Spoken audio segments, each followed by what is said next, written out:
In the deep, sun-drenched isolation of the Bahamas, the man who single-handedly defined absolute cinematic masculinity for an entire century was slowly, agonizingly fading into the dark. By 2020, the cruel, unrelenting thief of dementia had systematically robbed him of his most lethal weapon, his iconic, gravelly, Scottish-inflected voice.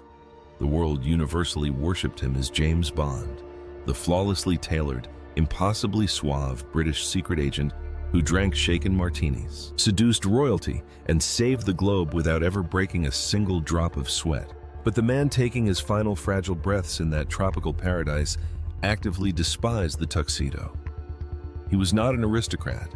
He was a ruthless, heavily tattooed, working-class street brawler from the freezing slums of Edinburgh who polished wooden coffins just to survive, knocked out heavily armed mafia enforcers with his bare hands, and spent his entire adult life desperately trying to escape the colossal, suffocating shadow of the character he created. He seduced some of the most beautiful, powerful women in Hollywood history. Yet his final fading memories belonged exclusively to a French-Moroccan painter he met on a dusty golf course, a woman he initially couldn't even speak the same language as. This is the unvarnished, blood-stained truth of a rough Scottish diamond who violently conquered the global entertainment industry only to realize that the ultimate luxury was peace. The tuxedo was a brilliant lie. The scars were permanently real. Thomas Sean Connery was absolutely not bred in the manicured elite boarding schools of England or the prestigious theatrical academies of London. He was forged in the freezing, unforgiving, soot-stained streets of Fountainbridge, Scotland. Before he was even legally allowed to drive a vehicle, the towering, imposing boy known locally to his friends as Big Tam was waking up in the pitch-black, freezing hours of the morning. He hauled heavy, ice-cold glass milk bottles through the biting Scottish winter air on a horse-drawn cart just to keep his fiercely proud working-class family from starving. At the tender age of 16, desperate for intense discipline and an escape from the crushing poverty of his neighborhood, he eagerly enlisted in the Royal Navy. He instantly branded his skin with two massive, permanent tattoos, one deeply dedicated to his parents and one proudly declaring, "Scotland forever." He wasn't acting tough for an audience, he was simply surviving. But when a severely painful, bleeding duodenal ulcer forced the British military to medically discharge him, he was violently thrown back into the gutters of Edinburgh with absolutely zero safety net.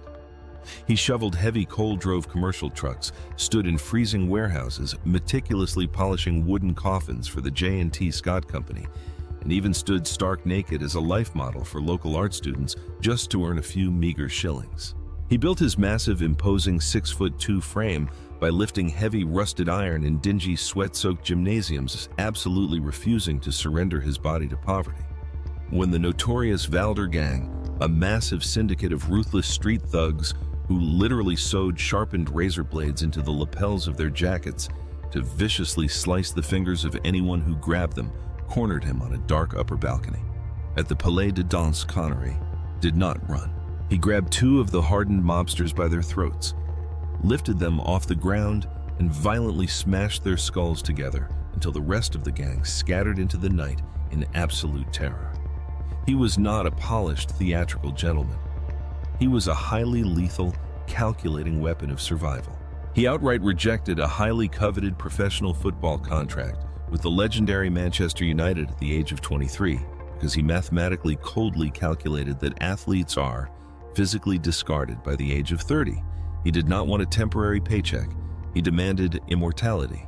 He violently clawed his way into the prestigious theater scene, landing a minor spot in the course of a touring production of South Pacific, using his raw, predatory charisma to completely turn heads in London. But his massive cinematic breakout alongside Hollywood goddess Lana Turner in the film Another Time, Another Place almost cost him his life. Turner was romantically entangled with Johnny Stompanato, a violently unhinged, heavily armed mafia enforcer for the ruthless Mickey Cohen crime syndicate in Los Angeles.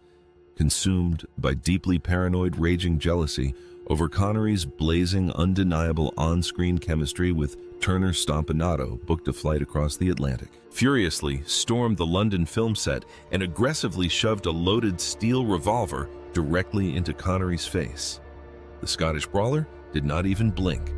Acting on pure, unfiltered street instinct, Connery violently grabbed the mobster's wrist, twisted the weapon away with bone-snapping force, and knocked the terrifying mafia enforcer completely unconscious with a single brutal punch to the jaw. The public humiliation was absolute, and when Stompanato was later stabbed to death by Turner's terrified teenage daughter in California to protect her mother, the Los Angeles mob put a lethal, high-priced hit out on the Scottish actor. Mickey Cohen personally ordered Connery to leave town immediately or end up in a wooden box. Understanding the lethal reality of the criminal underworld, Connery quietly relocated, hiding out in a cheap, anonymous motel in the San Fernando Valley until the dangerous storm passed. He actively chose quiet survival over arrogant theatrical ego. Dead men do not win Academy Awards. He survived the terrifying wrath of the mafia, only to be permanently captured and caged by a Hollywood studio. When legendary producers Albert Broccoli and Harry Saltzman were desperately hunting for an actor to play Ian Fleming's iconic secret agent James Bond, they absolutely did not want Connery.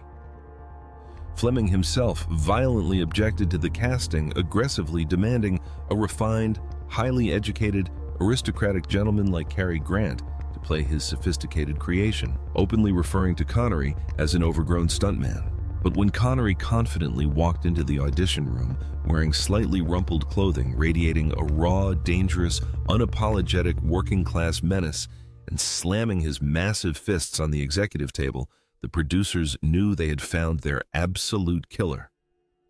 Director Terrence Young immediately subjected him to a grueling intensive crash course in high society etiquette, taking the rough Scotsman to elite tailors on Savile Row, forcing him to learn how to walk, talk, eat, and drink like an elite aristocrat, even commanding him to sleep in a bespoke suit so he would look completely natural wearing it. When Dr. No exploded onto theater screens in 1962, it generated massive, unprecedented international revenue and permanently altered the absolute DNA of global cinema. Connery became a global god, the ultimate symbol. Cinemat was up. It dispatched some my spinach concern this dibust bought those cities. That's said man that it's my care say Betsy and Iusushimmer Kitchen. But the flawlessly tailored tuxedo quickly became a suffocating, unbearable straitjacket. He actively, aggressively despised the relentless global fame, the aggressive, boundary-crossing paparazzi, and the terrifying reality that he was permanently typecast as a fictional spy. He felt entirely commodified, stripped of his artistic dignity, paraded around the world like a prize stallion. The crushing, overwhelming stress of the multi-film Bond contract began to violently fracture his personal life. He had married the brilliant, fiercely independent Australian actress Diane Talento, a woman who initially found his rough demeanor entirely repulsive until she saw him proudly wearing a traditional Scottish kilt, embracing his authentic heritage. But the high-profile marriage rapidly devolved into a dark psychological battlefield.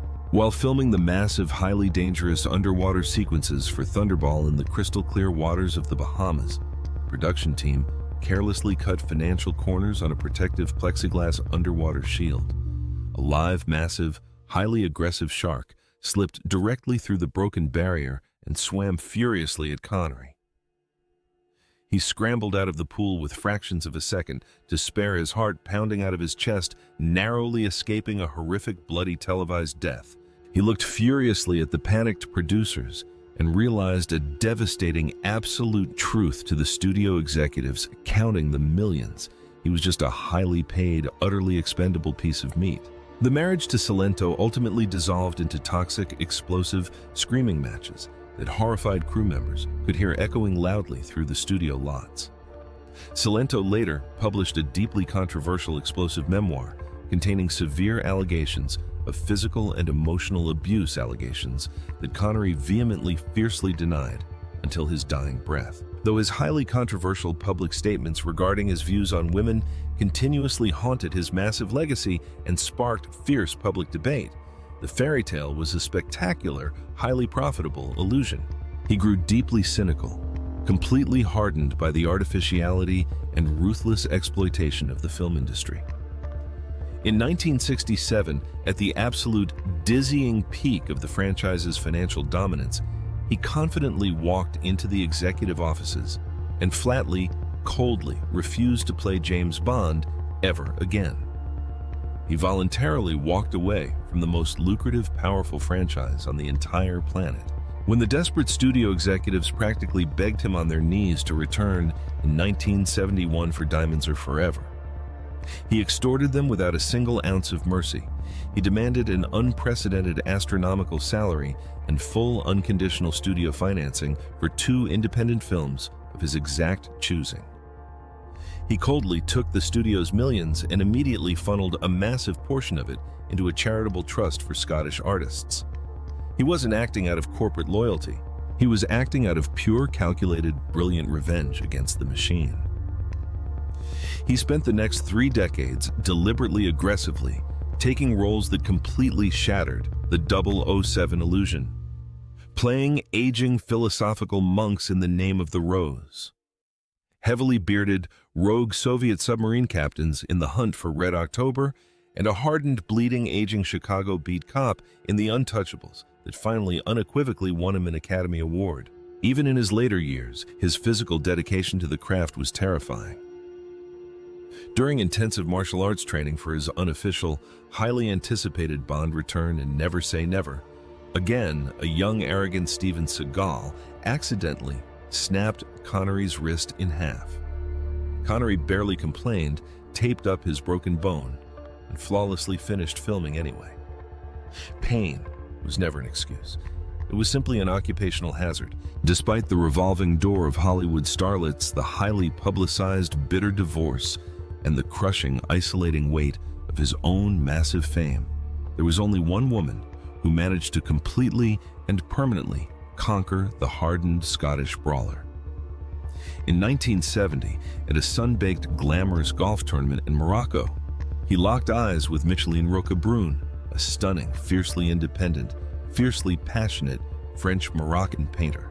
When she first saw him from behind, actively noting his powerful, undeniable athletic build, she had absolutely no idea he was the most famous movie star on the planet. That very night, she experienced a profound, incredibly vivid dream about finding immense safety in his arms. The very next day, they officially met. She did not speak a single word of English. He did not speak a single word of French, but when they looked at each other, verbal language was entirely irrelevant. They engaged in a fiercely passionate, intense, secret affair that transcended words, communicating purely through physical touch and raw emotion. For 2 long years, they lived completely separate lives, heavily divided by geography, careers, and existing marriages, until Connery finally sent her a desperate, urgent message demanding she meet him in Marbella, Spain. He looked directly into her eyes and confessed that he had never stopped thinking about her for a single second since the exact day they met. They married in a highly secretive, heavily guarded ceremony in Gibraltar, built an impenetrable, luxurious fortress of privacy in the Bahamas, and stayed fiercely, unyieldingly devoted to one another for nearly 50 years. She was the absolute anchor that kept the volatile, restless actor from drifting into the dark abyss of Hollywood excess. Fame is a temporary illusion, but absolute loyalty is an eternal sanctuary. In his final years, the towering 6'2" titan of cinema was systematically, cruelly dismantled by the relentless progression of dementia. The devastating disease stripped away his brilliant mind and robbed him of his ability to communicate, trapping the greatest, most charismatic orator of his generation in a dark, terrifying prison of silence. On October 31st, 2020, the 90-year-old warrior passed away peacefully in his sleep, Holding Micheline's hand in their Bahamian villa, surrounded by the quiet peace he had fought his entire life to secure. His ashes were flown back across the ocean and scattered on the wind-swept rolling greens of the St. Andrews golf course in his beloved eternal Scotland. Thomas Sean Connery was a man who brutally clawed his way out of the freezing, unforgiving slums of Edinburgh, battered his way through the cutthroat Hollywood machine, and permanently redefined global masculinity for an entire century. He proved that true absolute power does not come from wearing a tailored suit, delivering a perfect script, or endlessly appeasing the masses. True power is having the absolute unshakable courage to walk away from the world when it begs you to stay. Think back to the golden era of cinematic heroes, when movie stars truly felt like untouchable gods walking the earth. When you close your eyes and picture Sean Connery, do you see the impeccably smooth, ruthless secret agent with a license to kill? Or the rugged, aging, fiercely intelligent mentor who commanded absolutely every single scene he walked into? Drop down into the comments and tell us which of his legendary, unforgettable performances left the greatest, most enduring mark on your memory. Because the ruthless studio executives may have legally owned the rights to James Bond, but they could never, ever own the soul of the man who wore the suit.